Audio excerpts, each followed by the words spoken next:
In the many fine tributes to Eavan over the past few days, the themes that occupied and motivated her work have been noted, and those themes have been important in the reconfiguration of Irish poetry, which was her mission.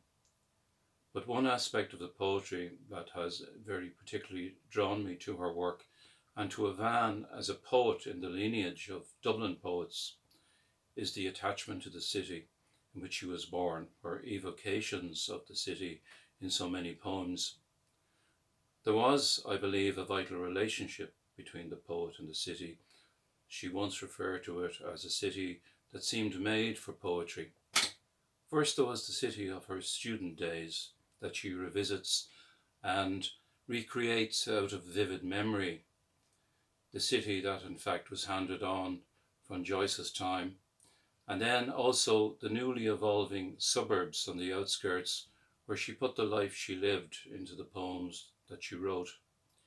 It is of great value that many of these poems, or most of them, are brought together in one collection, A Poet's Dublin, and I could choose any poem from that collection to illustrate her profound sense of connection to and affection for the city of Dublin. This poem that I'm going to read is the scar from her sequence Colony, one of her poems that takes a backward glance to what she called her long ago Dublin. Dawn on the river. Dublin rises out of what reflects it.